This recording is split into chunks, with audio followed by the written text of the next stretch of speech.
आणि आता मात्र स्लोवर चेंडू निर्धाव झालाय, सुंदर चेंडू फेकलाय आदू याने. निश्चितच कौतुक करावं तितकं कमी आहे या चेंडूसाठी. पुन्हा एकदा आदू आदू तू ओंकारतो आदू. पाहूया पुढचा चेंडू. पुन्हा एकदा स्लोवर चेंडू मात्र त्रिफळा चित होत आहेत त्या ओंकार याच्या आणि परतावं लागेल तंबूत निश्चित. आणि आता मात्र प्लेसमेंट केले मात्र डिक्लेअर सेक्शन एक जातोय. निश्चितच संघाचा श्रीगणेश होतोय एक धावेने. धावते धावून बसले एक धावांवरती. पुन्हा एकदा आदू to Vaibhav to आदू.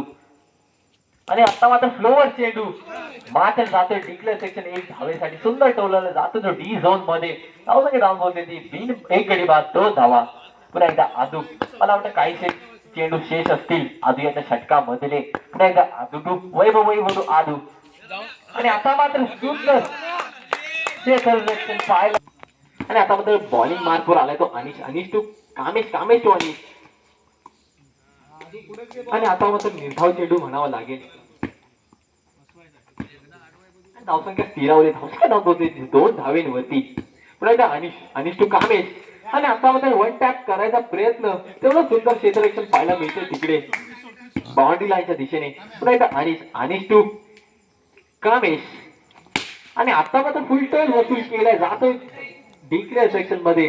D zone मध्ये गेले तो चेंडू. धावसंख्येत भर झाली. धावसंख्या धाव पोहोचली ती 3 धावेंवरती आणि विजयाच्या वाटचालीत घेऊन जाते. पुन्हा एकदा अनिश सज्ज बॉलिंग मार्कवर राईट आर्म राऊंड विकेट. आणि आता मात्र डिक्लेअर केलाय आदू याची पहिल्या षटक. सुंदर असं गोलंदाजीचं प्रदर्शन पाहायला मिळते. दुसरं अनिश यादव. आणि आता मात्र पप्पू टू वैभव टू पप्पू. आणि आता मात्र फुल टोल वसूलला जात होतं सीमारेषा पार. काय धावसंख्या धावले 8. आणि आता मात्र पुन्हा एकदा सुंदर चेंडू टाकलाय पप्पू याने. निर्धाव चेंडू काहीसा वैभवाला समजलं नाही. कट लाईने जाते यष्टीरक्षकाच्या हातामध्ये. आणि आता मात्र वाईट अतिरिक्त धावांमध्ये भर झाली. धावसंख्या धावून होती ती 9 धावांवरती. पुन्हा एकदा पप्पू टू वैभव.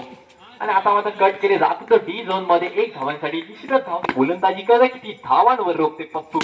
आणि पुन्हा एकदा फुल टोल वसूलण्याचा चान्स मात्र गच्चा क्षेत्ररक्षण. आणि शेवटचा चेंडू त्यातला वैभव कशा प्रकारे खेळतोय.